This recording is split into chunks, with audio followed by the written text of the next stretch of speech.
Olá, sejam todos muito bem-vindos ao Pode IC. Eu sou Carla Albuquerque e tenho a honra, o privilégio de ter aqui hoje comigo a Josiane Oliveira, que é tanatopraxista. Ela que é carioca lá da Gema, veio do Rio para São Paulo e é uma mulher que vai trabalhar com as pessoas amadas de todos nós. Exatamente. A gente vai trazer um assunto aqui que para muitas pessoas é um tabu, que é a morte, é a despedida. Mas que ele é tão importante, Josiane, que a gente possa falar sobre isso, porque eu falei uma vez para a Nina, que também esteve aqui conosco, a única certeza que todos nós temos quando nascemos é que um dia morreremos. Então, Exatamente. a morte faz parte da vida e a nossa cultura, e é muito da nossa cultura aqui latina, a gente tem muito tabu, né? Porque quando a gente vai olhar outras culturas de outros países, principalmente quando a gente está falando, né, enfim, dos indianos, dos japoneses, eles lidam de uma outra forma com essa despedida, porque é uma despedida. Mas seja muito bem-vinda. Obrigada, eu que agradeço o convite. Nossa, estou feliz demais de estar aqui. E vai ser um papo bem agradável, tenho certeza. Com certeza. Informativo, Sim, instrutivo. Sim, sim. E com relação a essa questão, né, dos estigmas aí, tem gente que fala, você trabalha com a morte, Deus me livre, cruz credo, se benze, não quer posto de gasolina que não quer abastecer o carro funerário. De verdade, parece brincadeira, mas é o que a gente passa. Do tipo, não, vai você, eu não vou abastecer. Vai, não quero colocar a mão. Porque acha que a gente, não sei, né, que tem alguma energia, alguma coisa. Se o morto fosse prejudicar alguém, né? Eu sempre falo, não fazem mal a ninguém, né? Aquele é só um corpo. Exatamente. É uma memória de uma família, é o sofrimento de uma família, mas já foi, né? O que tinha ali já foi, ficou a matéria. Mas antes da gente começar, eu queria te fazer uma pergunta. Por que é que você resolveu escolher essa área profissional? Então, né, não nasci dizendo quero trabalhar com a morte. Todo mundo me pergunta isso. Eu conheci a Tanato, eu tinha 35 anos de idade. Eu estava trabalhando como empregada doméstica, né? Eu já tinha feito curso de técnico de enfermagem, patologia, e fiquei 10 anos trabalhando como empregada doméstica. E assim, vou te confessar que eu achei que eu não tinha mais jeito. Falei, não, acho que eu vou ficar nisso para sempre, eu não tenho um dom, eu não tenho... Mas aí fui conversando com uma pessoa e essa pessoa falou: olha, poxa, você estudou, por que você não conhece a Tanato? Ele falou da tanatopraxia para mim. Mas o que é tanatopraxia? Não, a gente vai trabalhar com cadáver. Falei, não quero. Né? Porque eu ia no velório, eu ficava 7 dias sem dormir, mais ou menos, com medo da imagem daquela pessoa morta na urna, né? Não é, muitas vezes não é uma imagem agradável. Não, a imagem que eu tinha era aquele tufo de algodão pro lado de fora. No nariz. No nariz. Então, na boca, às vezes, da pessoa. Isso, do lado de fora da boca. Isso parecia uma cena de filme de terror. Aquelas flores meio mal colocadas, o cheiro é muito ruim, né? O cheiro do cedro, né? E o cheiro de uma flor também que está ali meio que em decomposição. Eu não sei, eu também, de infância, tenho essa sensação de um cheiro de vela queimada. Sim. De flor estragando. Parece uma cena... Realmente a gente leva para uma cena mais, né, não de é filme bonito. de terror. Não é bonito. E aí ele começou a falar comigo, eu falei, mas como assim? Ele começou a me explicar e eu fui me interessando mais, comecei a pesquisar. Aí eu falei, não, eu vou fazer o curso.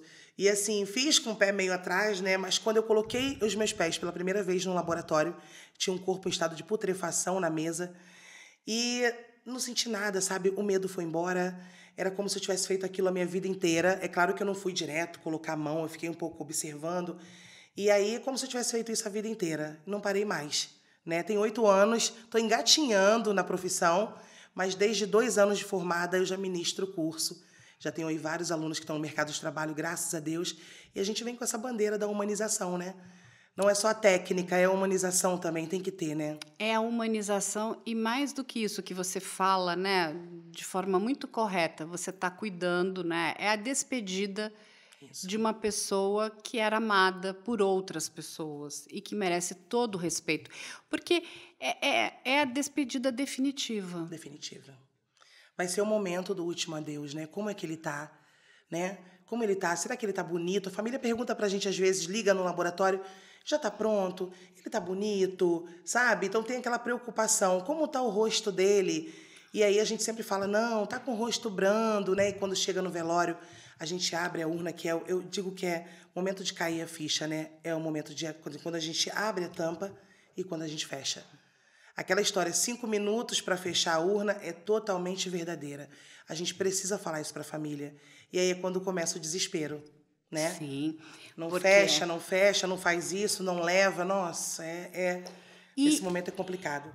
E aí, mas conta pra gente, né, Josiane, como é que funciona isso? Porque, assim, a gente tem os velórios comuns, correto? Correto. Que aí não tem o trabalho de um tanatopraxista. Sim. Ele, na verdade, quem é que vai cuidar? Porque, assim, uma pessoa morreu, uma pessoa idosa morreu de morte natural, enfim, é dado a certidão de óbito e ela vai ser encaminhada para um determinado local e ali vai ser feito a preparação para que, né, ela possa ser enterrada ou cremada, enfim. E tem o outro trabalho, que é o trabalho que você faz. Qual é a diferença deste para esse, para as pessoas entenderem? Tá, vou explicar de uma forma bem simples, sem muito termo técnico, para ficar bem tranquilo. Existe, né, a necessidade do procedimento de tanatopraxia. Na realidade, se todos fizessem, seria o ideal, né? Aí a gente já entra mais na parte da questão do meio ambiente, da contaminação do solo por corpos em decomposição. Só que existe existem as religiões que não aceitam, os judeus não fazem, os muçulmanos não fazem, alguns candomblecistas não fazem, não pode fazer, né? Porque é uma Eles dizem que do jeito religiosa. que veio, exatamente, do jeito que você veio, você volta. Ah, não, vocês vão retirar o sangue, né? A gente drena o sangue e substitui por um fluido, que é o fluido arterial. Tá. Quando o corpo não segue para tanatopraxia, ele vai diretamente para a funerária. Tá. Eu costumo dizer que a gente tem uma pirâmide, né? Onde a família está no topo, então acontece o óbito, a família liga para a funerária vai designar o agente funerário, tá, e o agente funerário vai reter com ele ou levar para tanatopraxia. A gente está lá no pezinho da pirâmide, né? A gente está ali só no aguarde.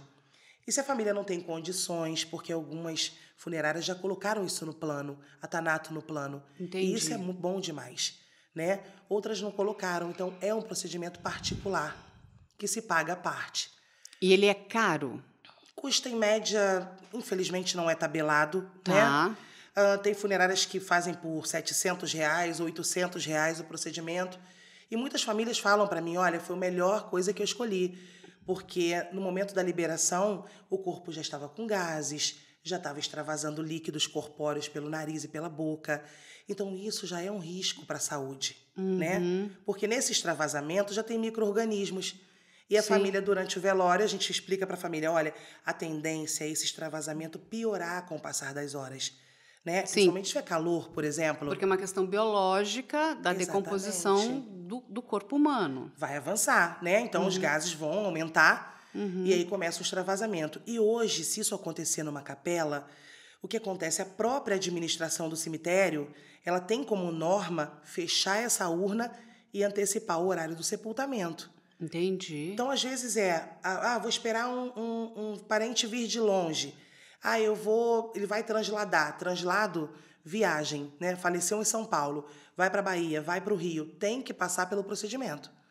Por quê? Para evitar o avanço, né? Evitar as fases da putrefação. Inclusive porque possivelmente ele vai estar sendo levado dentro de um avião. Exatamente. No avião tem todo um trâmite, né? A urna de zinco dentro da urna, mais deve ter uma questão que envolve a Anvisa também, não é isso? Envolve. A nossa agência nacional da vigilância sanitária. Sim, envolve toda essa questão, porque eles fiscalizam, né? O translado aéreo, por exemplo. O pessoal sempre fala, mas vai no compartimento de bagagem? Vai no compartimento de bagagem. Mas tem que cumprir todas as normas. Além da urna comum, uma urna de zinco dentro e um grande manto protetor, que parece um absorvente feminino, né, o fundo dele, que vai ali dentro também da urna. Então, tem que ter todo um cuidado. Para que esses fluidos fiquem nesse material. Se acontecer um extravasamento, que não pode, né, uma vez que fez a tanatopraxia, isso não pode acontecer. Mas se vier a acontecer por um procedimento mal realizado, ali vai reter, então não vai ter risco, porque dizem que tem processos, né, com relação à contaminação por corpos no compartimento de bagagem de algumas aeronaves. Olha. Aí começou o quê? A se trabalhar essa questão. Vamos começar a exigir algumas coisas onde não haja esse extravasamento. E tem gente que fala, mas a gente viaja. Viaja, gente. De vez em quando tem um corpo lá no compartimento de bagagem. Nenhum, não faz né, mal para gente? ninguém. Exatamente. Eles não fazem mal para A gente ninguém. precisa, inclusive, respeitar, porque é o que você falou. É uma pessoa que foi muito importante para outras pessoas e ela está sendo, né? Ela está retornando para perto daquela família. Aqui em São Paulo, a gente faz bastante corpos infantis, né? Crianças que vêm, por exemplo, para o Hospital do Câncer, que vêm para o Hospital do Coração. E, infelizmente, vem a óbito, a mãe e o pai quer levar para a cidade natal, quer sepultar na sua cidade. Mesma coisa, as pessoas Bahia, a gente faz bastante aqui, né? Como tem aqui as pessoas da Bahia e a gente manda para lá, faz o procedimento, então tem que passar pelo procedimento. E quando a gente fala esse procedimento, tem duas fases nesse procedimento. Uma que é essa questão dos líquidos, dos fluidos, que eu vou pedir para você explicar, e depois tem toda a questão da estética. Exatamente. Então, são duas questões à parte. A questão da estética é combinado com a família, como é que vai, né? Como é que vai ser feito isso. Mas tem a questão que vamos dizer que é uma questão para que aquele determinado corpo não vá, enfim, eliminar gases que possam ser tóxicos, enfim, vai diminuir essa questão toda, né? Vai começar a atrasar um pouquinho, né? Isso, a decomposição. A gente desacelera, né? Costumo dizer que a gente desacelera. Então, são duas fases, são duas coisas completamente diferentes. Explica pra gente, Josiane. E você definiu muito bem, né? Duas fases onde eu tento explicar tanto para os meus alunos quanto para as pessoas que não conhecem, né, os direitos que as famílias têm. Ah, mas a minha mãe gostava de esmalte vermelho. Ah, mas eu não vou pedir para ninguém pintar. Não, pode pedir, a gente pinta. Né? Nós temos uma caixa lá gigantesca de esmalte, tudo bonitinho, espauzinho de laranjeira, tudo, né, acetona. Então, a gente tem tudo isso no laboratório, que é a parte da estética. Mas antes tem a parte técnica ali dentro. Né? Eu preciso o quê? Eu preciso realizar o procedimento de Thanato. Eu preciso assegurar que esse corpo não vai entrar em estado de putrefação durante uma viagem, né? Colocando a vida do motorista que está levando esse corpo, porque nem sempre a família tem condições de ir aéreo. Né? E às vezes pode ser, por exemplo, ela está na capital e ela vai para o interior, não tem nem avião, tem que ser um translado de carro. Isso, e não é barato, né? Hoje embarcar um caixão, uma urna, um esquife no aeroporto. Então, geralmente vai terrestre. Então, quando a gente coloca na mesa, a gente calcula o quê? Primeira coisa, quando vai ser o sepultamento desse corpo? Né? Quando vai ser esse sepultamento? Ah, Josi, vai sepultar daqui a 4 dias. Opa, eu preciso preparar o meu produto para que esse corpo assegure durante os 4 dias. Por isso que a atenção é primordial. Por isso que eu sou uma profissional que algumas pessoas me falam que eu sou chata. Por quê? Você tem um corpo na mesa, uma grande responsabilidade. Como que você vai colocar um pagode, um funk para tocar e ali você está dançando, você está brincando e a sua atenção vai embora naquele momento? Eu sempre falo, entrou no laboratório, a sua atenção total é naquele corpo. Né? Você vai examinar todo aquele corpo, eu vou ver se ele tem alguma ferida, que eu tenho que cauterizar, que eu tenho que finalizar, depois na parte da estética que eu não posso pecar, né? Porque um caminha junto com o outro. Não adianta eu fazer um procedimento de tanatopraxia e te dizer assim, olha, Carla, eu peguei a carótida, eu fiz acesso da carótida em 5 segundos, mas lá na hora de pintar uma unha, eu deixei uma unha borrada. Entendi. A família só vai olhar para aquela unha borrada. Ela não vai ver o meu trabalho. E quando a gente fala dessa questão dos fluidos, como é que é isso? Vai retirar o sangue, é isso, do corpo? Isso, e substituir. Na realidade, a gente tem uma bomba chamada bomba injetora, né, que a gente chama ela de coração fora do corpo. Tá. Então, através da artéria, pode ser carótida ou femoral, quando é um corpo clínico, né? Quando não veio da necrópsia, quando é um corpo clínico, através da artéria carótida, a gente faz a incisão ali, né? Faz o acesso. Eu ensino os alunos direitinho a forma técnica, né? A posição anatômica ali. E aí, por essa artéria, pela artéria carótida, por exemplo, a gente vai injetar o fluido arterial. Tem uma cânula, né? Cânula injetora, que a gente vai introduzir. Ali vai fixar e vai ligar a bomba. Nesse momento, meu fluido está entrando pela artéria e o sangue, eu vou romper a veia jugular, que está na mesma direção. E vai sair. E o sangue sai. Então, no momento que tá circulando o fluido, o sangue está saindo. E cai na mesa, que deve ter gente lá em casa perguntando, né? Cai na mesa. Da mesa vai escorrer para o ralo, né? E do ralo nunca pode ser jogado na rede na rede comum de esgoto. Ele vai para um tratamento especial. Vai para um tratamento, para um tanque biodigestor. Então ele pode, inclusive, virar uma água para lavar uma calçada. Entendi. Ou até um biogás poderia ser, né? Sim, porque naquele momento ali ele vai... São quatro estações ali dentro, né? Eles estão enterrados lá no laboratório. Aí a última é a caixa de cloro, que a gente está sempre trocando, colocando pastilha. Entendi. E no final vai para o esgoto comum, para a rede de esgoto comum. E a única coisa que vai ser retirada desse corpo seria o sangue, é isso? Não, porque as pessoas perguntam, tira os órgãos, não tira os órgãos? Como é isso? Explica. Então, essa questão de retirada de órgãos, né? É até bom a gente falar sobre isso. Ainda existem estabelecimentos locais, desculpa, que retiram, né? Eu não sei se você acompanhou esse caso que teve agora em Minas Gerais, de um senhor que estava sendo velado, né? E aí, a neta dando a entrevista, ele estava sendo velado, a polícia científica para na porta do velório. E aí, simplesmente, vira para a família e fala, eu tenho que levar o seu avô para o IML. E ninguém entendeu. Ela falou, mas vai levar meu avô para o IML por quê?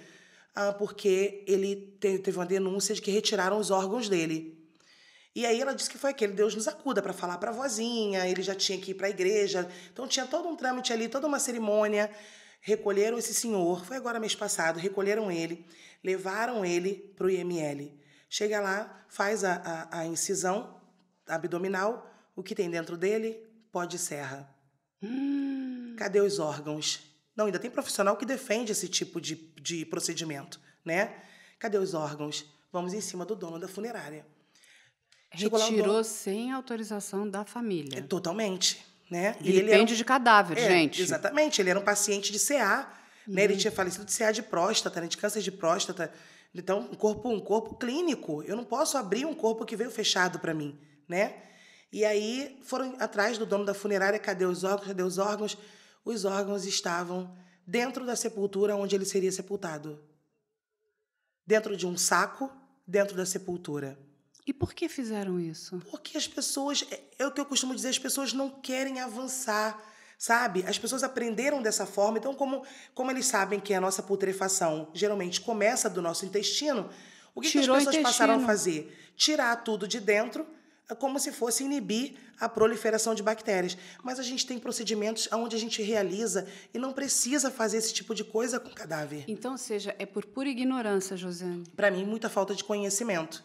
E até hoje, né, a gente vem levantando a bandeira no analfabetismo científico, como diria o Dr. Sami. Exatamente. Eu tenho uma vara trocadora que faz a aspiração, perfuração dos órgãos que tem que fazer para que o produto adentre. Então, para que eu vou abrir, retirar e jogar fora? Nós temos casos de cachorro que encontrou saco com vísceras humanas, né? E foi até na Bahia que isso aconteceu, saco com vísceras humanas. Nós temos casos onde terrenos estavam sendo invadidos, estavam fazendo covas para sepultar, para colocar os órgãos. Então, para mim, é pura falta de conhecimento, sabe? Porque não precisa fazer isso. E essa com questão esse fluido, já automaticamente você vai ter o tempo. E se fosse, por exemplo, assim, José, um tempo mais longo, sei lá, a pessoa vai conseguir fazer o sepultamento em 10 dias. Esse fluido, ele tem, enfim, vamos dizer, mais forte, médio, fraco ou não? É o mesmo fluido? Ou a pessoa vai ficar num ambiente refrigerado? Nem precisa. É o mesmo fluido, só que a gente vai fazer aplicações, né? Várias aplicações. Entendi. Eu preparei um corpo para 30 dias lá na Agnus e ele ficou 18 com a gente, né? Ele foi um chinês que estava sem documentação aqui, tadinho, trabalhava na 25 de março, faleceu, só tinha o passaporte.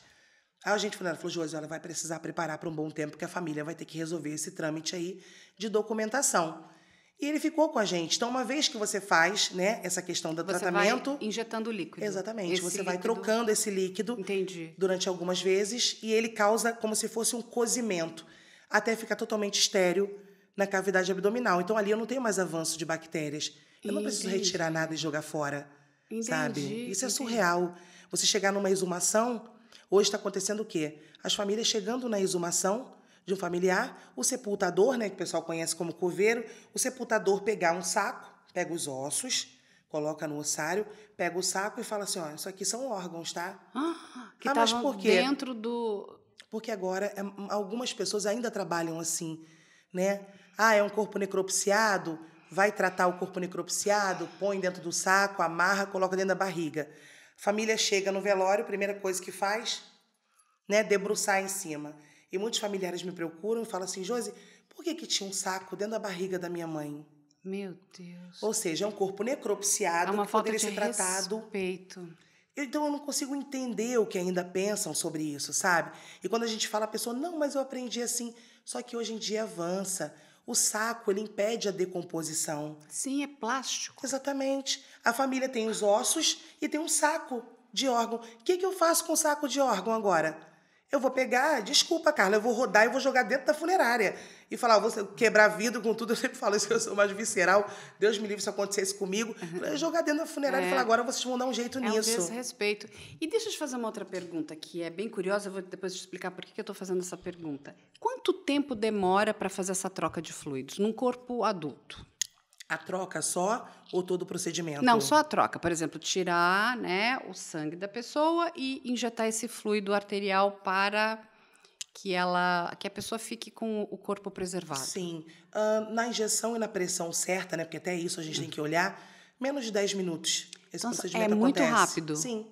Olha, Fluido entrando, sangue saindo. Né? Então, no momento que eu tenho já o sangue todo substituído, eu percebo o quê? Que já está voltando somente o próprio fluido. E, em média, quando a gente está falando de um corpo adulto, vai sair quanto de fluido que seria sangue? A gente julga do peso, né? Uma pessoa de 60 quilos, as literaturas dizem que a gente tem de 7 a 8% de sangue, julgando o nosso peso. Eu costumo, até 100 quilos, jogar 10%. Então, uma pessoa de 60 quilos, a gente coloca aí 6 litros, né? Que vão ser colocados nesse tanque. Que vão ser colocados nessa bomba e vai ser injetado. Não sei se você chegou a ouvir, tem um caso que é lá de Minas, que é o caso da Lorenza Pinho. Já ouviu falar dela? Lorenza Pinho era a esposa de um promotor. E o que acontece? Tem muitos indícios de que ela não morreu de morte natural, que existia ali, né, um acobertamento de um assassinato. O marido dela é promotor lá em Minas Gerais, em Belo Horizonte, e ele respondeu, inclusive, por homicídio, e ele foi sentenciado ali já em primeira instância. O pai dela, da Lorenza, quando descobre, porque era uma moça muito jovem, né, ela vem a morrer e ela, assim, ela já estava viciada em morfina. Então, ela tinha muitas dores pelo corpo e o pai acredita que o marido, né, tinha viciado a Lorenza com a morfina e tinha ali também uma junção que era bombástica, que era cachaça, aguardente. E ela vivia constantemente no hospital. Ela é gêmea de uma... a Lorenza era linda, né? Então, assim, a irmã gêmea dela ainda existe e tudo mais. Se não me engano, a irmã gêmea mora no Rio de Janeiro. E esse pai fica muito abalado, porque ela era muito nova, ele tinha vários filhos já, e ela tinha toda uma vida brilhante ali pela frente, mas por questões ali, enfim, da investigação, que acabaram comprovando que ela sofria violência doméstica, violência psicológica, enfim. Ela não trabalhava mais, abandonou a carreira, aquelas histórias muito tristes de mulheres. Quando o marido marca, né, o sepultamento, e ela, se não me engano, ela não seria enterrada, ela seria cremada. E pedem para parar, porque eles acreditam que aquilo não foi uma morte natural. Quando eles levam ela para o IML, para fazer, né, ali a verificação, se ela poderia ter, né, sofrido algum, sei lá, sufocamento, enfim, o processo correto ali, né, de investigação, né, de um possível homicídio, o corpo da Lorenza não tinha mais sangue. É uma das coisas que o delegado relata e o pai também se choca muito. Naquele primeiro momento, me veio à mente, será que ela não passou por este processo? Então, o que o pai relata é que ela tinha 20 ml de sangue no corpo, somente. Aí a minha pergunta para você, olha só. Se ela passou por esse procedimento de tanatopraxia, esse procedimento da troca dos fluidos, de fluido arterial, se foi feito isso, não deveria ter sobrado nada, correto? Correto. E teria que se encontrar o fluido no corpo dela, certo? Sim, sim. Quando você não encontra, você está lá investigando a morte, está no IML. O IML encontraria esse fluido. Sim, o formol, principalmente, né? Não Que é a base. Então, tá bom. Então, teria essa troca ali. Então, quando não encontra nada e só encontra 20 ml de sangue, é algo estranho. Isso poderia ter acontecido, essa retirada do sangue? A minha pergunta para você, você já ouviu, né, ou você já leu alguma coisa na literatura de tirar o sangue, mas não colocar nenhum fluido? Isso seria possível? Porque você está me contando do saco, que encontrou órgãos e tudo mais. Sim, sim, sim. Poderia ter tirado o sangue, isso também seria uma técnica de preservação do corpo, e não colocar nada. É possível fazer isso. E o pai da Lorenza acredita que ela foi... Porque ela tinha 2 furinhos aqui na base do calcanhar, aqui embaixo. 2 furinhos. Que ele tem para si, o pai da Lorenza, que isso foi feito em casa, de forma caseira, e que isso também poderia ter sido uma causa da morte dela, uma exsanguinação. Foi o que eu pensei, sinceramente. Mas e quanto tempo, digamos, que a gente está aqui, é um achismo, tá? Sim, claro. Uma suposição, né? Vamos conjecturar aqui. Digamos que ele tivesse feito isso. Quanto tempo para, né, com, sei lá, 2 furinhos nessa veia, talvez mais calibrosa, da perna aqui embaixo? Vai depender do tamanho desse demoraria, furinho, né? Por exemplo... de repente, quantos quilos mais ou menos ela tinha? Vamos supor que tinham 6 litros de sangue. Ela foi muito magra, mas ela já estava acima do peso, né? Então, assim... Olha, eu acredito que se for ali pingando... Nossa, é até estranho a gente falar sobre isso, mas Crimes Reais traz essa sensação. Mas, primeiro, ela foi para o IML, ela foi um corpo necropsiado. Então, ela não chegou, ela só foi para o IML depois, porque... A cena não chegou aí, foi dado a causa da morte. O médico que cuidava da Lorenza, ele vai fazer o atestado de óbito. Inclusive, esse médico também está sendo investigado e tudo mais. Entra todo um problema com relação a isso. Exatamente, porque, a princípio, o que consta no atestado de óbito como causa da morte não é a morte real da Lorenza. Então... A princípio, teria ali um conluio, tem toda uma investigação que o delegado traz. Existe essa preocupação desse pai. Por que eu estou trazendo isso? Porque eu acho que a gente tem que sempre parar para pensar. Sim, existe essa possibilidade? De só a retirada de sangue, não. Na Tanato, não. Por exemplo, nenhum lugar faria isso. Para tirar, teria que colocar alguma coisa. Exatamente. Para eu drenar o sangue, eu tenho que fazer o quê? Eu tenho que impulsionar ele, né, a drenar. Eu vou injetar, como a gente falou, né, pela artéria, e o sangue vai sair pela veia. Me parece que é uma pessoa que ficou ali, né, perdendo todo o sangue, porque estava no pé. De repente colocaram em pé, de alguma forma. Antigamente falavam-se que a gente... falavam que a gente colocava um corpo no gancho também, que a gente colocava de cabeça para baixo, o pessoal da Tanato, né, para fazer a retirada do sangue. Só que tem uns relatos que as pessoas falam que antigamente colocava-se realmente de cabeça para baixo e fazia-se uma incisão na jugular. Entendi, que era para drenar todo, né, para esse sangue. Usando, né, exatamente, da gravidade. Da gravidade. Mas, assim, na Tanato, né, a gente só drena o sangue se a gente injeta. Ainda mais que não era um corpo necropsiado, era um corpo fechado, um corpo clínico. E nenhum lugar faria isso? Porque tirar o sangue só para tirar? Só para tirar o sangue, um laboratório não faria isso. E se esse corpo, quando é levado para o IML, se tivesse feito essa troca de fluidos... Teria o componente do fluido, que é, né, além de vários ácidos e... Estaria ali do... Formaldeído, né? Ele ia constar. No laudo da necropsia. E fora a aparência, né? Aparência do próprio sistema ali, porque o formol iria percorrer o sistema. E o que o formol faz? Ele fixa. Até os órgãos dela iriam estar fixados. Os órgãos estavam fixados.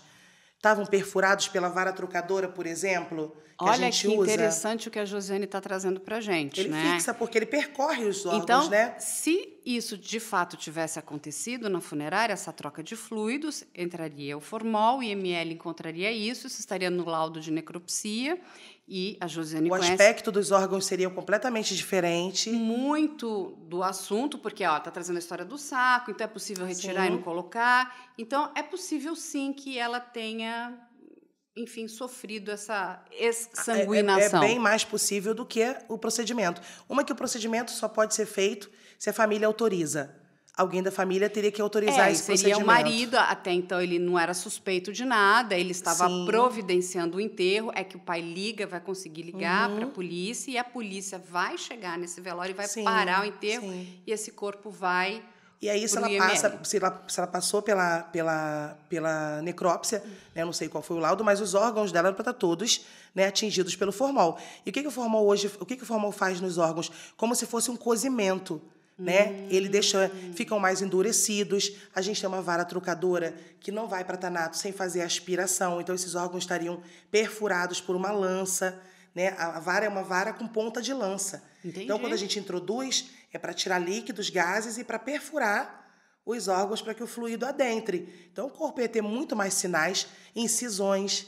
Como que eu vou tirar o sangue se ela só tem 2 perfurações no calcanhar? Porque o que você falou. Sem uma incisão de femoral, você teria de uma carótida. de saída e teria que ter uma outra de entrada do fluido. Uma só a gente já resolve, né? Porque em uma incisão eu você tenho coloca carótida e jugular. Entendi. Né? A gente faz o acesso da carótida, a jugular está aqui no cantinho, eu entro com bisturi, dou um piquezinho nela, ela já começa com sangue voltando. Gente, a ciência é fantástica, tá vendo? É por isso que é tão importante, né, a gente conversar com profissionais, porque fica... O que acontece? Esses casos, que são muito tristes e são chocantes, vão entrando, né, nas teorias da conspiração. Isso poderia ter acontecido, não aconteceu. Você viu uma moça que faleceu agora, estuprada, violentada na UTI do hospital? Né? Foi agora. Deve ter uma semana essa pessoas menina que estavam, inclusive, em coma, que são estupradas, então, parece até grávidas, né? Essa moça foi agora 1 semana, aí fizeram, né? Retiraram para fazer a exumação judicial, retiraram para levar para necrópsia, chegou lá, tinha passado pelo procedimento, aí está no laudo, né? Eu só vi um pedacinho da reportagem, no laudo que não pôde ter um resultado conclusivo, porque os órgãos dela estavam dentro de um saco transparente dentro da urna. Ou seja, já não conseguiram e já tinha passado pelo procedimento de embalsamamento. Já tinha passado. Quando acontece de passar e ter que fazer uma exumação, eu acredito também que atrapalhe bastante, porque o processo é invasivo, né? A gente faz o procedimento. E aí, então, olha só que interessante que você está contando aqui para a gente. Para fazer todo esse procedimento, você precisa da autorização da família. Da família. Sem autorização da família, não pode ser feito. De forma nenhuma. Ninguém pode fazer. Aí é vilipêndio. Eu estou violando um corpo. E aí vai responder criminalmente. Para quem não sabe, é um crime que tem pena de 1 a 3 anos. Criminalmente. De cadáver. A família não quer, né? A família não quis. Como que eu vou fazer uma coisa se a família não quer? Porque envolve a questão da religião, envolve toda uma questão, e aí precisa, de repente, de uma exumação, né? Mas eu não quis, eu recusei o procedimento. Então, tem família que aceita e tem família que não aceita, né? A gente não chega para uma família e fala assim, você é obrigado. Infelizmente, existem profissionais na nossa área que falam para a família, olha só, se você não fizer, o caixão é lacrado. Você, não, peraí, se você não fizer o caixão é lacrado, não é assim que funciona. Vamos analisar o corpo. Tem extravasamento de líquido? Tem sinais de avanço? Dá pra gente pôr na mesa, dar um banhão, né? Agora mesmo tinha um lá na nossa mesa, que o rapaz da funerária levou pra gente. E falei pras meninas, e pros alunos, bota ele na mesa. Ele veio necropsiado, mas não passou pelo procedimento. Bota ele na mesa, dá um banhão nele, lava o cabelinho dele com shampoo. Aí lavaram bonitinho, tamponaram, colocaram na urna e levaram. Então, a gente não pode fazer uma coisa à revelia. Eu vou fazer porque eu quero. Eu sempre falo que na tanatopraxia tem muito achismo, né? Muito. Eu acho que eu vou maquiar. Não, eu acho que ela vai ficar bonita maquiada. Não, você não acha nada. Lembra lá da parte da estética? É a família que decide. E aí a gente foi feito todo esse procedimento que é técnico, né? Que é do embalsamamento. E aí tem a outra parte, que aí a família pode decidir, não, só quero que vista e não faz nada, absolutamente nada. Aí isso também tem que ser respeitado. Sim. Ou tem familiares que vão pedir, enfim, olha, eu quero que ela fique com essa aparência, ou ele fique com essa aparência.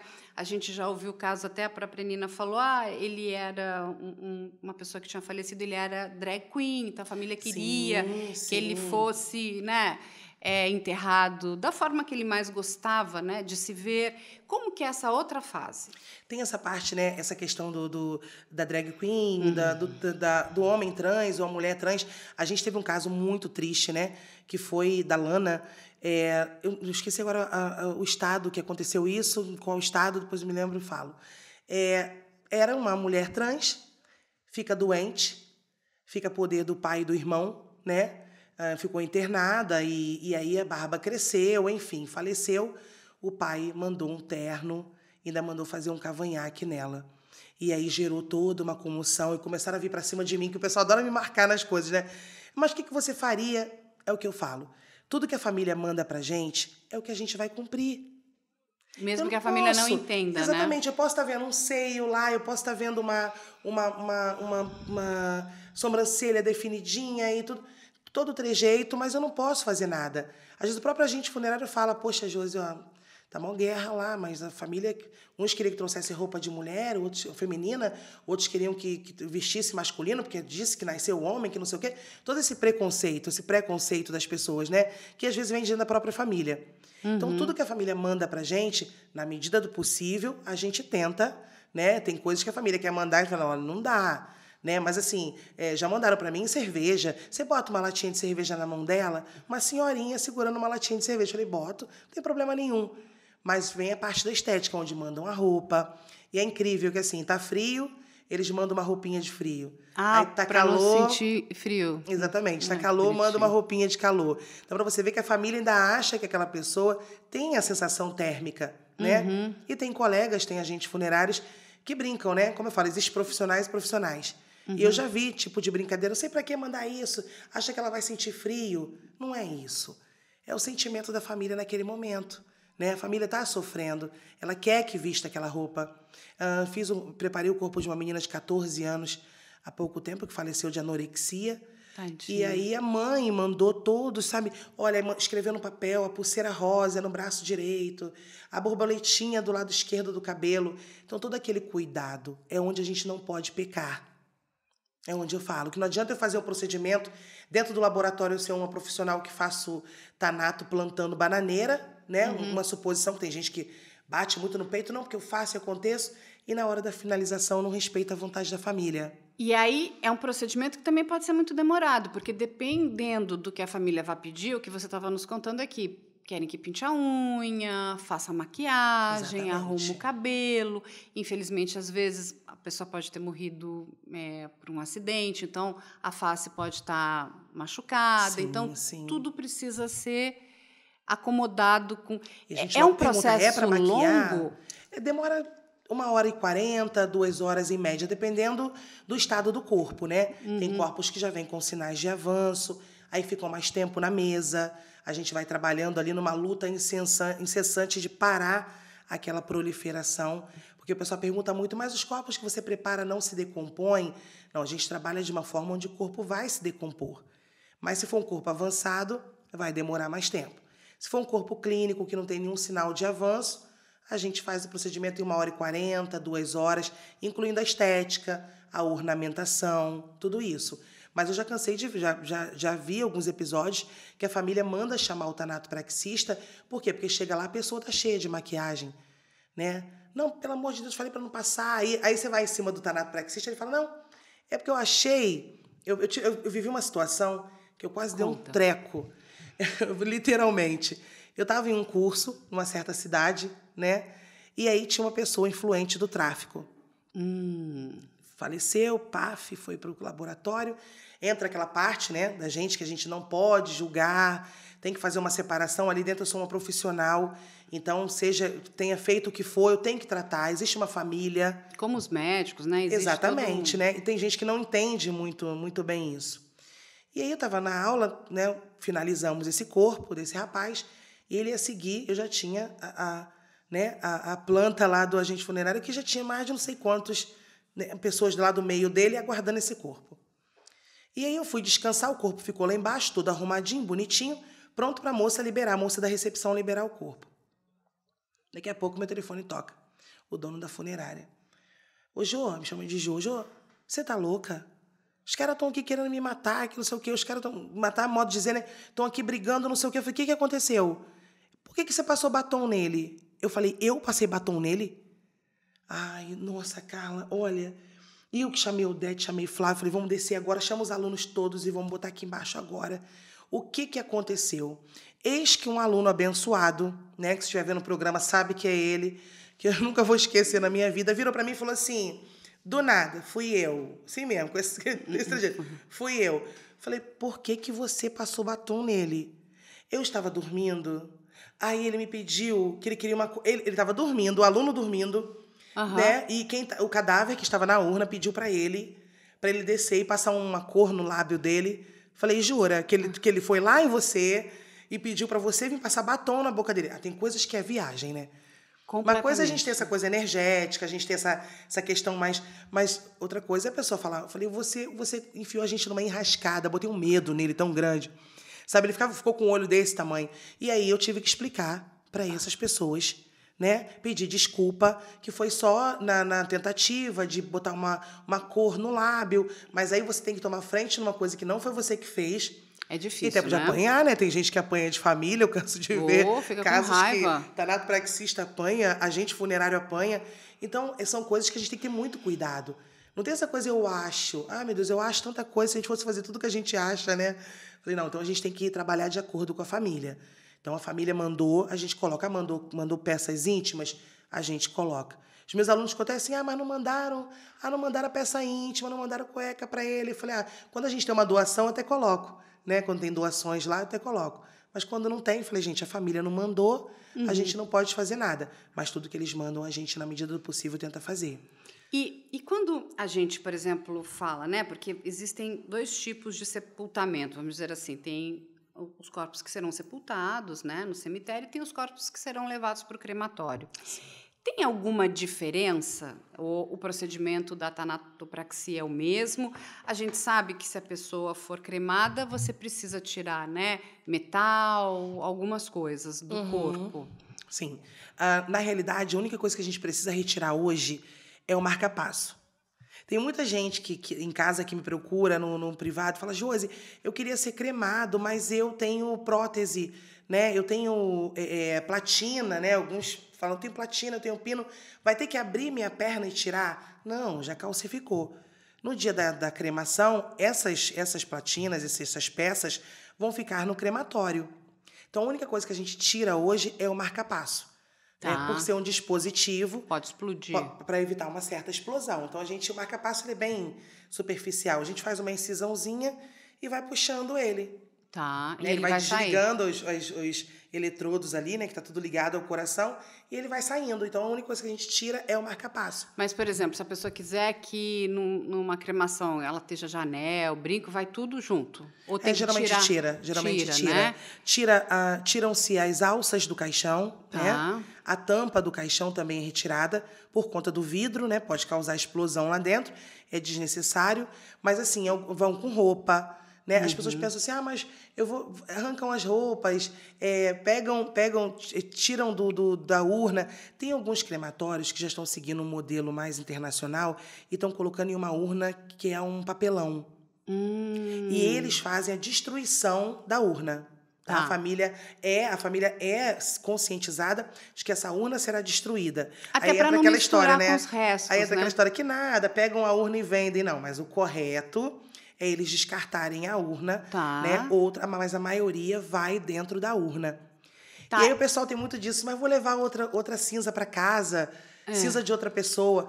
Toda cremação, gente, tem uma limpeza, né? Eles limpam o forno. Então, não fica resto de ninguém. Não é um monte de... Até porque, você me corrija se eu estiver errada, por que tira? Até para não misturar com os restos, né, que vão ser entregues, as cinzas para a família. E quando acontece, né, a cremação, alguns ossos não se decompõem completamente. Aí tem uma trituração, não é isso? Isso. E aí é que vai para o... Aí que a gente tem o material resultante ali, que são as cinzas. Exatamente. E entregam para a família. E aí algumas vêm mais granulada, outras vêm mais fininhas, né? Eu sou muito, muito, muito a favor da cremação. Eu também. Né? por conhecer as fases da putrefação, né? Você também conhece. E aí eu fico pensando, ai, meu Deus, acabamos de sepultar fulano. Ai, tá na primeira fase. Daqui a pouco tá no período enfisematoso, né? Que já tá em posição de lutador e cheio de flictenas, que são aquelas bolhas. E aí eu fico acompanhando. Isso para mim é um martírio. Então, pessoal, mas só que as pessoas têm muitas dúvidas sobre a cremação, né? Ah, leva um monte de cinza para casa, tem que abrir a perna para tirar a platina.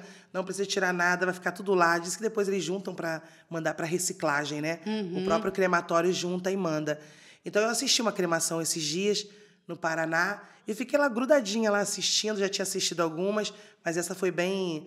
Eu fiquei lá acompanhando todo o passo a passo da cremação. E aí a questão das cinzas, que na verdade você não vai, né, tá poluindo também, né? Enfim, todo o solo. Exatamente. Tem um filtro dentro do forno, né? São 2 fornos, na realidade, um que faz de alta a cremação e a outra que faz a filtragem dessa fumaça, né? E aí, enfim, a família pode pegar aquelas cinzas e daí dispor da maneira que ela entender. Então, a pessoa gostava da praia, pode, né, jogar no mar. Muita gente fala que não pode, né? Que, mas pode, porque... Pode, não tem contaminação nenhuma, pode ficar tranquilo, pode levar para casa. Ali aquilo já está totalmente purificado, inclusive por causa da temperatura que aquele corpo passou. Outras vão, enfim, jogar num parque que ele gostava. Já viu os diamantes? Fazem diamantes. Diamante, bota um pouquinho no pingentezinho. Esses dias um rapaz misturou as cinzas na tinta para fazer tatuagem. Olha, fazer tatuagem. Um tatuador que fez uma homenagem pro pai dele, ele misturou um pouquinho das cinzas e fez a tatuagem. Então tem várias coisas para se fazer com a cinza hoje, né? Eu vou te contar o que eu fiz com meu pai aqui, ó. Olha! Tá na cerâmica. Ai, que top! Ele é então eu coloquei ele. É Todas isso. as filhas ganharam, então ele anda com a gente. Ai, que lindo, emocionante. Top. Então, você não precisa mais, né? Então, assim, tem muitas maneiras interessantes. Eu acho que a gente mudou a forma de como a gente está lidando com a questão da morte. Mas conta pra gente, porque você está nesse trabalho há 8 anos, correto? 8 anos, sim. Do primeiro dia que você entrou para hoje, como é que foi esse crescimento? Porque vem crescendo, essa demanda, as pessoas estão entendendo. Nossa, é lógico que a gente precisa falar mais, passar mais informação sobre isso. Eu vou ser eternamente, né? Eu sempre falo que eu vou ser eternamente desanimadora de festa e animadora de velório, né? Porque as pessoas ainda precisam muito disso, ainda tem muita curiosidade. E aí você começa a falar, eu sempre cito isso. Estou numa festa, começam a perguntar, eu começo a contar e todo mundo começa a ficar assim, ó, desanimado. Falei, gente, não desanima não, vocês perguntaram, eu estou respondendo.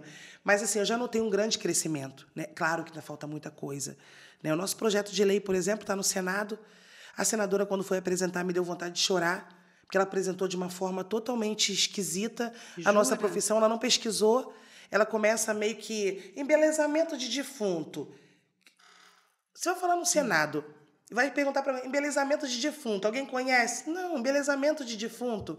Como que ela vai citar a nossa profissão assim? A gente tem tanta importância para a família quanto para o meio ambiente, né? Sim. Existe a questão da contaminação. A gente está sofrendo bastante.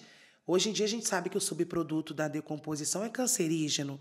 Então, se ele atinge o lençol freático, ele vai atingir uma população inteira. Antigamente, se falava em um raio de 1 quilômetro de contaminação. Hoje já existem pesquisas de 20 quilômetros sendo encontrados subprodutos da decomposição. Às vezes, a gente tem tantos casos de câncer aí, a gente não sabe por quê, né? Tanto casos de virose, a gente não sabe por quê e pode estar vindo do cemitério. Porque desde 2003 que o CONAMA vem avisando para a gente, ó, existe um grande impacto ambiental causado pelos cemitérios. Aí todo mundo fica assim hoje, mas depois do Covid a gente vive ficando doente, uma doença diferente da outra, mas olha o impacto ambiental que a decomposição do Covid causou, dos corpos de Covid. Olha o tamanho desse impacto, né? Então são coisas que preocupam a gente. E o CONAMA vem dizendo assim, olha, a partir de agora, já que os cemitérios já estão, para você hoje abrir um cemitério, né, construir um cemitério, é muito mais difícil. Então os que estavam ficaram, né? E agora para se construir tem que cumprir as normas. Mas os que não cumprem as normas? São muitos, não? Desde 2003 o CONAMA fala pra gente, ó, pastilha de cloro, ele fala em pastilha de cloro, ele fala no manto protetor, que é esse manto que a gente coloca dentro da urna e tem um absorvente. Então ele vai absorver esse necrochorume. Um corpo que não passa pela Tanato, ele produz, em média, 40 litros de necrochorume. Nossa, é muito. Ué, doses homeopáticas no solo. Se a gente tem um lençol freático superficial naquele cemitério, você pode contar que essa população está toda contaminada. Sim, até porque, olha só, veja só, tem algumas religiões, como você muito bem trouxe, que também não aceitam a cremação, né, dos corpos. Sim. Então, é complicado isso. Eu entendo hoje que não tem por que a gente não pensar nessa possibilidade. É muito mais ecológico, a gente está pensando ali, né, nas futuras gerações. Você pode, né, aquelas cinzas, elas podem virar coisas lindas. Com certeza. Lindas, lindas, lindas, lindas, né? Porque, assim, muitas pessoas vão acabar enterrando seus parentes e nunca mais nem voltam naqueles lugares. Exatamente. Não voltam naqueles cemitérios. É o velório eterno. É o velório eterno. E aí, aquilo... eu acho que ele perde um pouco o sentido. Sim, né? Enfim, concordo. Mas a gente precisa respeitar a vontade de cada um.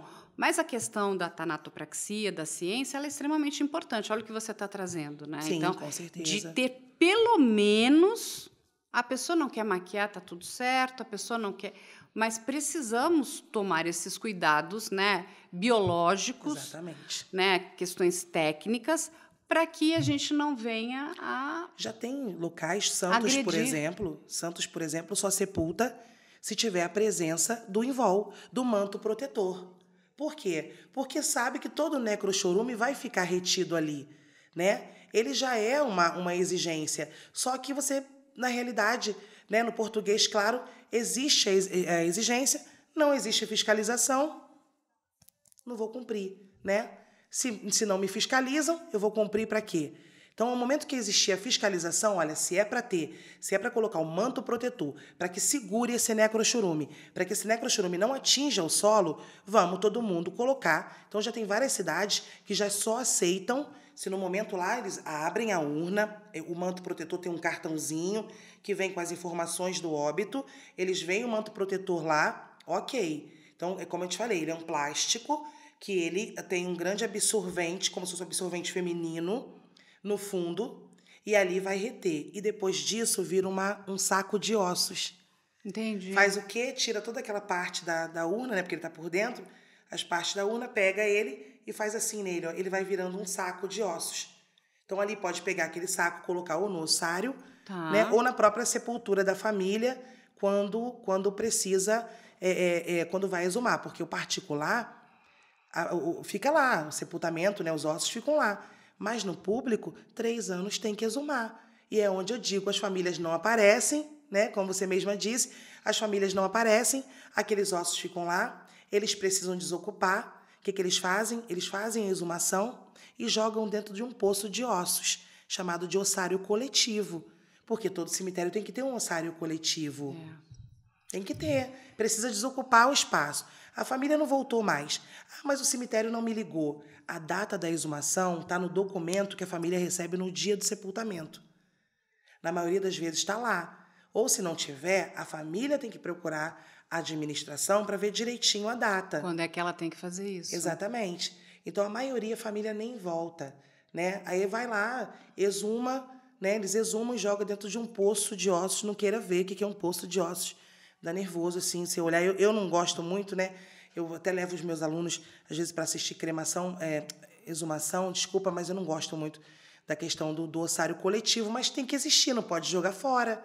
Entendi. Não pode queimar, igual alguns locais fazem, tem que cumprir as normas certinha. E aí, Josiane, me conta, quanto tempo um profissional precisa para se tornar um tanatopraxista? Quanto tempo ele tem que, enfim, se dedicar no sentido de...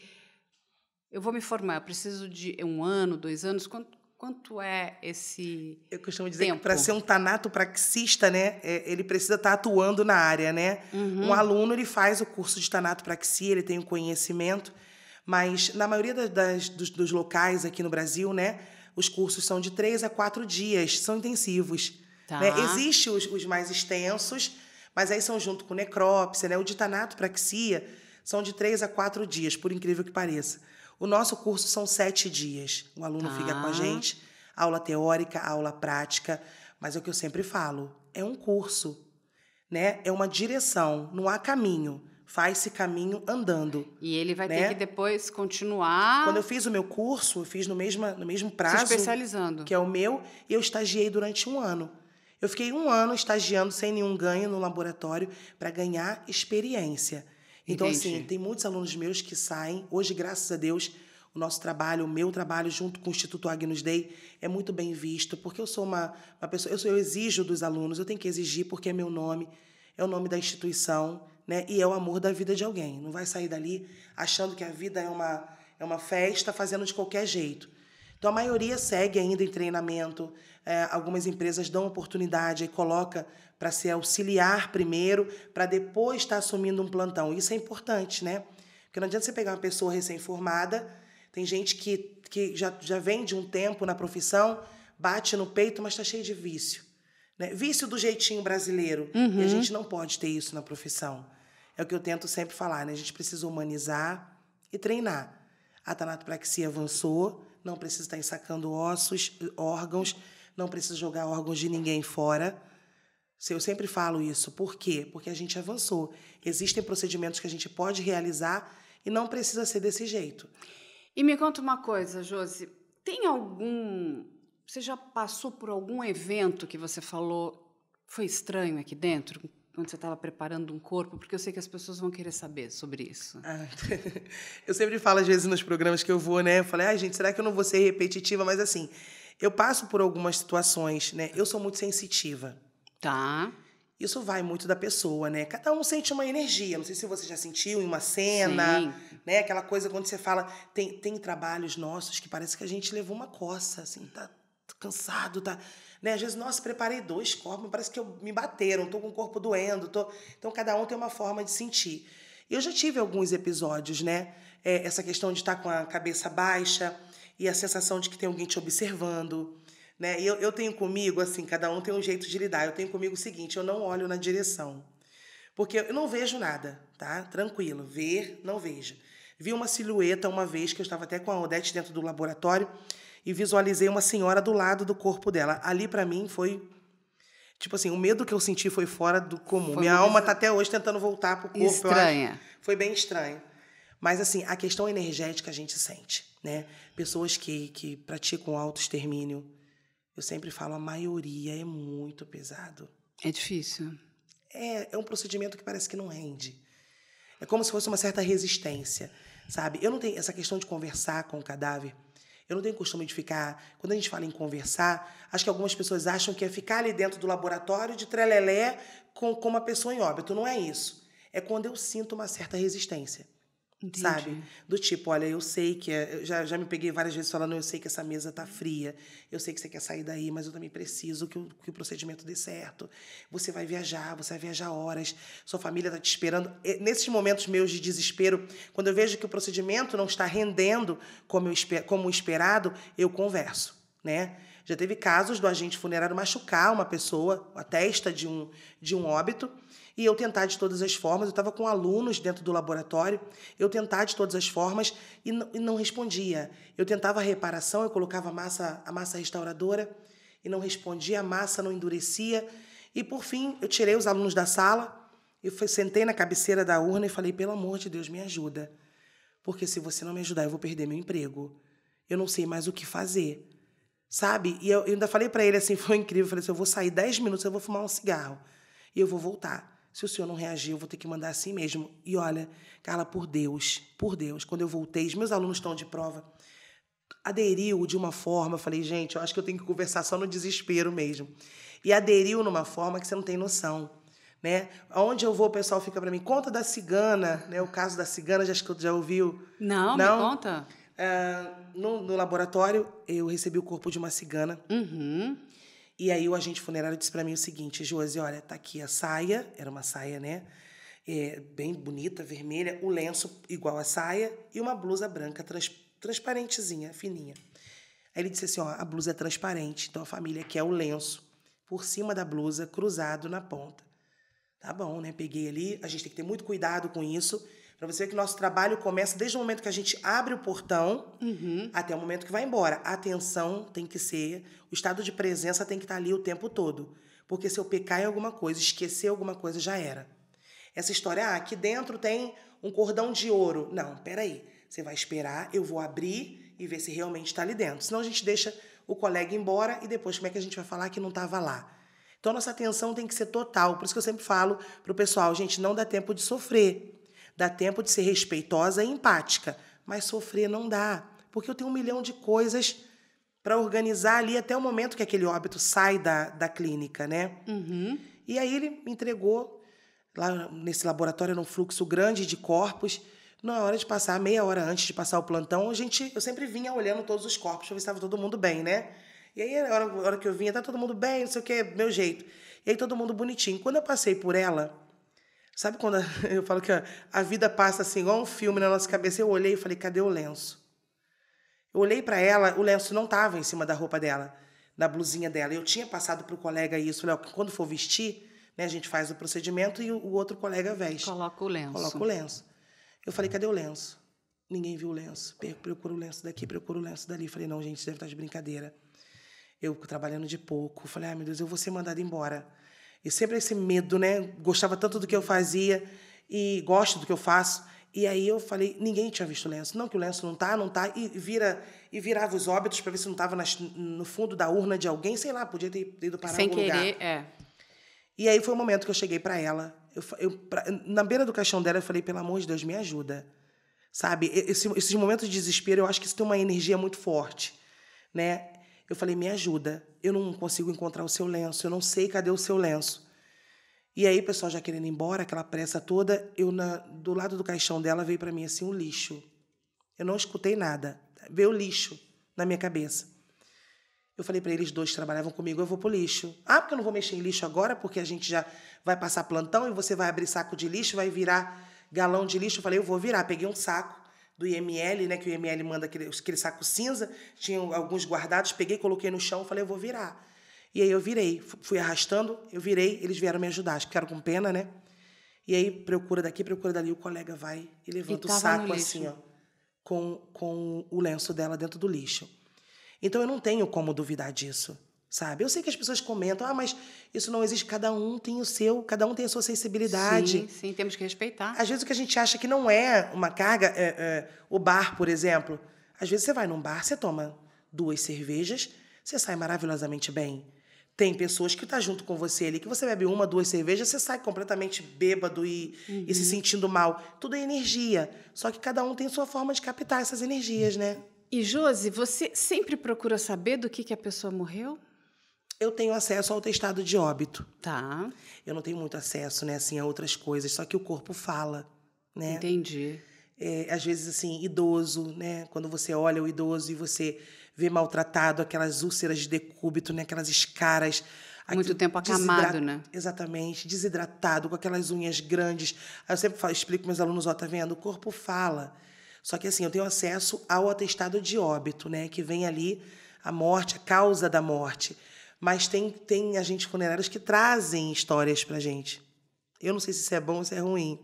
Porque também, às vezes, a gente fica olhando a pessoa e o agente funerário não falou nada. Aí você fica olhando aquela marquinha de havaiana no pé. Eu falo, o senhor trabalhava na roça ou o senhor ia muito para a praia? Porque acaba que a gente fica meio que, né, especulando isso quando a gente tem tempo, né? Que às vezes o laboratório está cheio.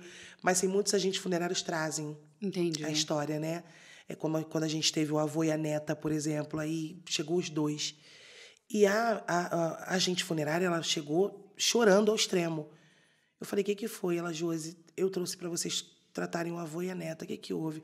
Os dois faleceram afogados. O irmão pula, o neto pula na água. A irmã pulou para tirar o irmão que estava se afogando.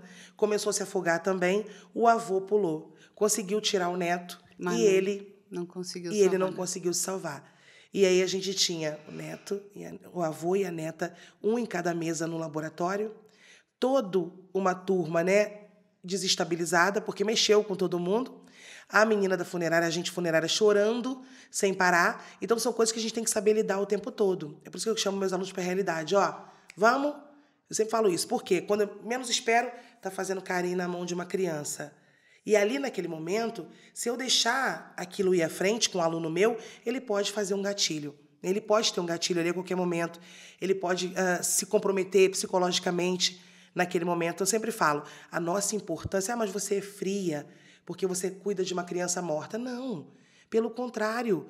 Eu tenho tanto amor pelo que eu faço que transborda. Então, se transborda, eu ensino, eu faço o procedimento, porque eu tenho que mandar para a família precisa do meu trabalho. Quem tem que sofrer, quem precisa sofrer na realidade por conta do luto, é a família. A família precisa passar por essa, né? E não olhar para um corpo e ver em estado de putrefação, em ver sujo de sangue, porque a família guarda isso para sempre, né? É a última imagem, né? Aquela questão do pessoal falar, né? Você já deve ter ouvido falar isso.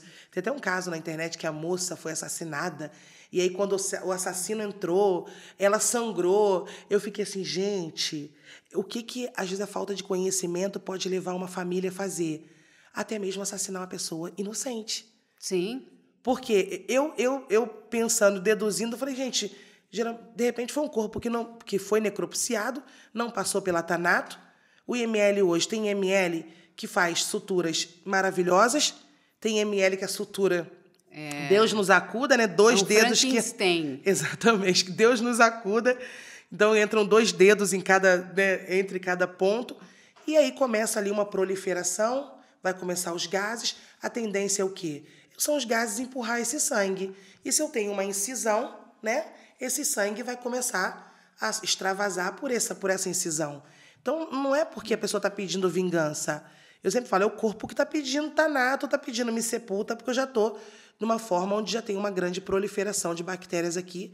Daqui a pouco estou contaminando todo mundo. E Josi, deixa eu te fazer uma outra pergunta aqui que eu acho que é interessante. Você tenta saber quem era aquela pessoa antes? Então, segredo nosso, né? Acho que eu nunca comentei isso. Eu tinha costume, eu comentei só com os meus alunos em off. No início, eu tinha costume de olhar o Facebook. Eu pegava o nome da pessoa e eu ficava procurando igual uma louca. E tinha gente que eu encontrava, sabe? Eu falei assim, eu vou procurar. Eu tinha curiosidade de saber como era a pessoa viva. Entendi. E isso começou a me prejudicar. De alguma forma, começou a me prejudicar. Então, eu parei, eu perdi esse costume. Mas tem alunos que falam, ai, Josi, você me perdoa, eu olhei. Eu sempre falo, só cuidado com a ética. Você só não vai lá em comentários, em nada, falar, estava lá no laboratório. Isso não pode existir. Né? O que acontece aqui dentro, fica aqui dentro. Mas no início eu olhava Facebook para saber ver quem era aquela pessoa, aí eu ficava triste. A história dela, né? E eu comecei a ficar triste com isso. Falei, não, eu estou ficando triste. Eu não posso misturar tristeza com o meu profissionalismo. Então, a gente teve agora também um momento triste, né? Que foi o corpo do Naim. Foi um momento triste pra gente, porque ele, desde quando conheceu a gente, ele falava, quando eu morrer, eu quero ir para Agnus, eu quero que você me prepare junto com o Flávio, eu quero que meu caixão fique no chão. Então, ele falou tudo. Ele falava numa naturalidade, coisa que eu acho importante o pessoal lá de casa começar a fazer. Cada um dizer o que quer, né? Começa a falar sobre isso, tenta, né? Aí o pessoal fala assim, eu vou falar no almoço de domingo. Eu falei, gente, também, pelo amor de Deus, não vai começar no almoço de domingo. Você fala para sua família. Mas a gente precisa dizer, né? Expressar o nosso desejo em relação acho que isso vai, a esse momento final, né? E vai desmistificando, né? Sim, exatamente. Isso é super importante. E agora vamos entrar numa parte que também é importante, a questão de crimes. E a gente sabe que, infelizmente, tem muita gente praticando crimes. E quais seriam esses crimes? Pessoas que estão divulgando fotos de pessoas mortas. Ai, me fala. A gente, enfim, recebe muita denúncia de pessoas que trabalham, às vezes até dentro de ML, de funerárias, que divulgam, né?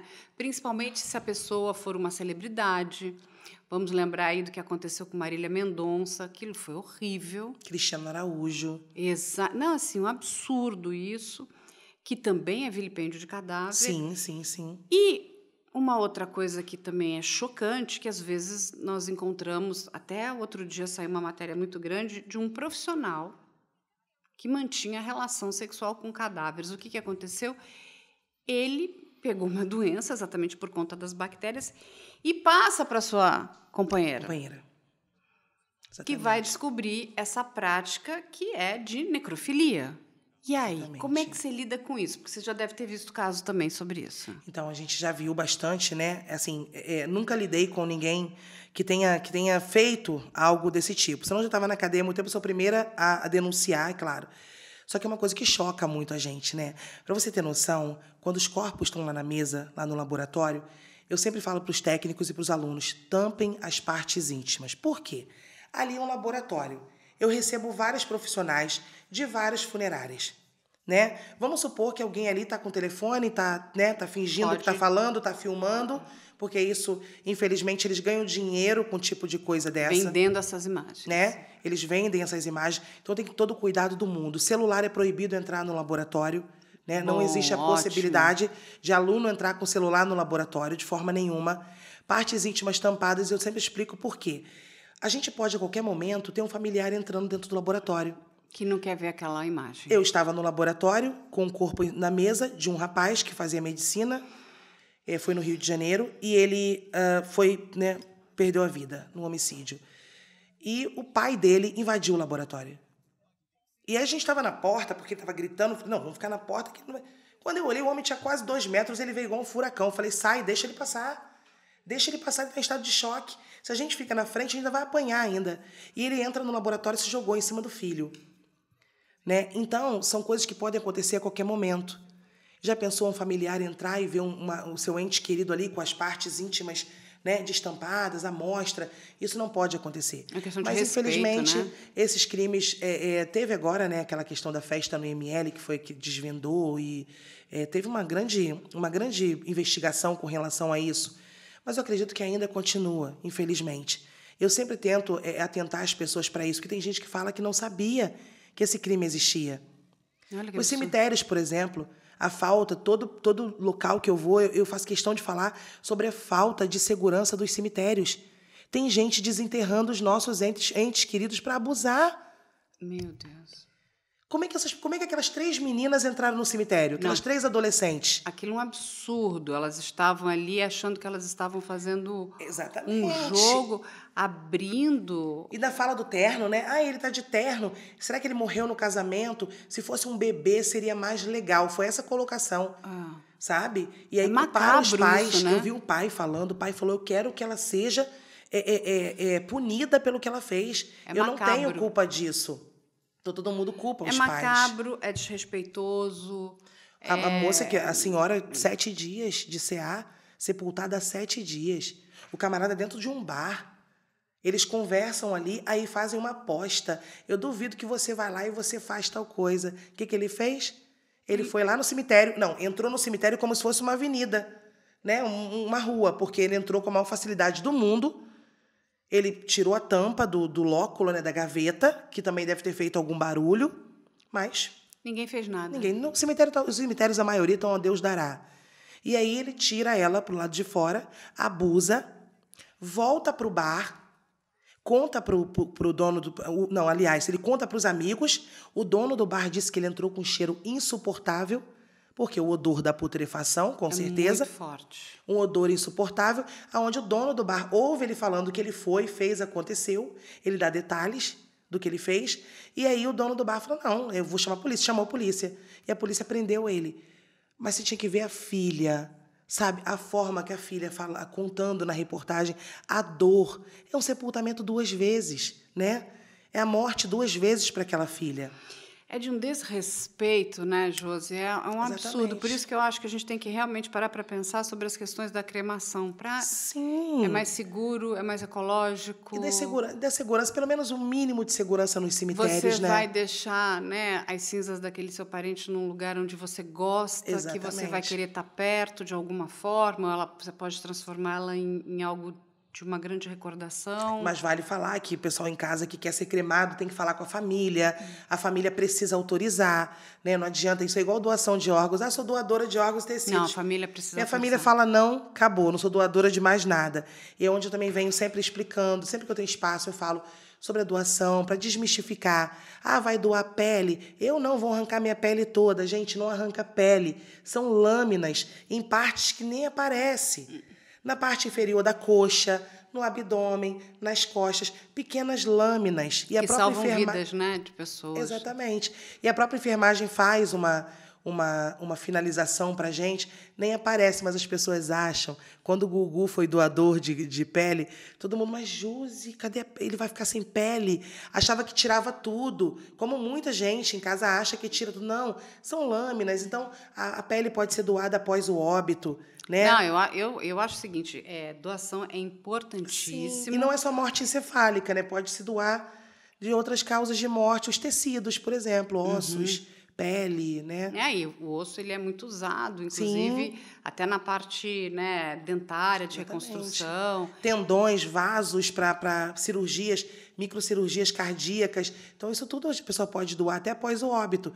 Faleceu de infarto, alguma coisa, eu quero doar. Não, e pode também doar, inclusive, o corpo para a ciência, né? Sim. A Eu tenho um monte de gente falando para mim, eu doei, fui lá, fiz a declaração de vontade, ele tem que fazer declaração de vontade, junto àquela instituição que ele quer doar o corpo dele. Eu quero ir para a faculdade tal, vai lá, faz uma declaração de vontade e vai. Doa o corpo, porque aí os alunos vão estudar e aquele vai ter uma finalidade que também é muito importante. Josi, você está de parabéns pelo seu trabalho. Obrigada. Mas antes da gente terminar, a gente vai para o momento filosófico do programa. Temos aqui 5 perguntas. Eu vou deixar aqui para você. Você vai escolher uma e vai responder para a gente aqui. Quer beber uma água, gente? Bebe água, respira e responde. É ético sacrificar os direitos individuais em nome da segurança coletiva?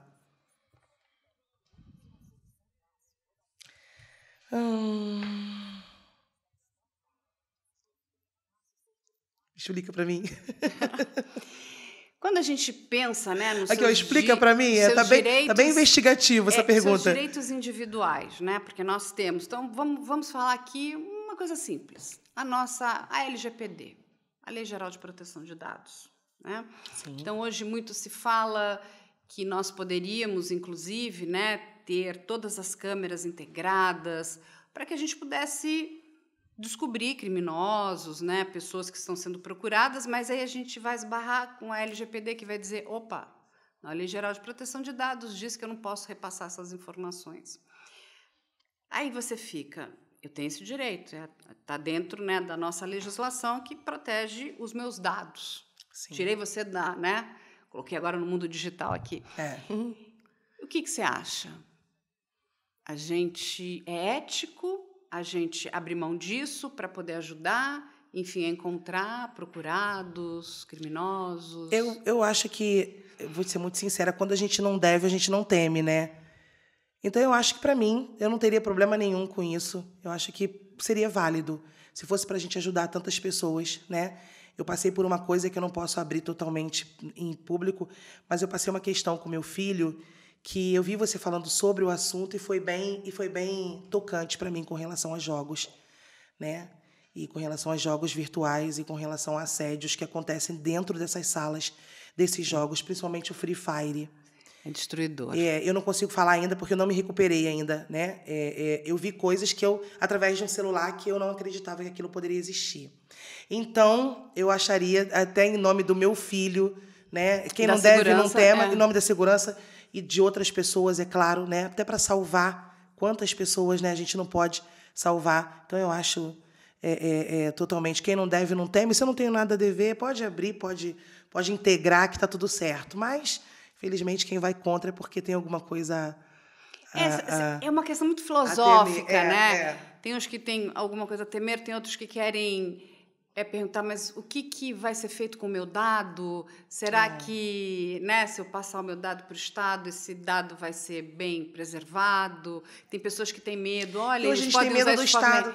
A gente tem medo do Estado, mas e as outras pessoas que conseguem entrar nos nossos dados e fazer uma coisa muito pior, né? Muito pior. Você vê a inteligência artificial hoje, pessoas fazendo coisas inimagináveis. Então, inimagináveis. Também... Agora, Josi, quem quiser entrar em contato com você, como é que acha a Josi? Me encontra no Instagram, né? Josiane Thanato Praxia. Gente, eu tenho 2 contas. Uma conta que é baixinha, eu tenho uma conta de 300 e alguma coisa de seguidores. Essa conta que eu uso. Colocou lá Josiane Thanato Praxia, eu tô lá. E TikTok é a mesma coisa. YouTube é Thanato Praxia Josiane, enfim, tô lá. Meu contato está na minha bio do meu Instagram. E quem quiser fazer seu curso? Só me procurar, eu passo as informações. São 7 dias consecutivos para quem é de outro estado. Eu estou com alunos lá, beijo para minha turma de agosto, que está lá na clínica. E eu estou com alunos de Santa Catarina, de Minas Gerais, Rio de Janeiro. Eles vêm de longe confiando no meu trabalho, graças a Deus. E ficam com a gente na clínica. A gente tem curso todos os meses. E estamos aí formando profissionais qualificados e humanizados, né? Que é o mais Isso importante. é importantíssimo. Mais importante. Josi, parabéns pelo seu trabalho. Obrigada. E eu quero agradecer, porque o que você faz é muito bonito. Eu que agradeço. Né? Obrigada Você jogar, né, toda a sua energia para essa profissão que é tão importante. De novo, quando as pessoas ficam reticentes, ela cuida daquela pessoa que você amava. Então, isso Eu cuido do amor da vida de alguém e cuido com o maior respeito do mundo. todo... Empatia total. todo Uma vez que você é nosso- empático, não comete crime, né? Exatamente, todo o nosso agradecimento e todo o meu respeito, o respeito da nossa equipe. E você está sempre convidada. Você volta mais vezes aqui? Volto, com certeza. Opa, né? Com certeza. Adorei te Foi um conhecer. prazer. Foi um sonho e um prazer. E é isso, gente. Hoje nós conversamos com essa grande profissional, né, da tanatopraxia, aqui, a Josi. E a gente espera vocês na próxima semana com mais um Pode e Ser.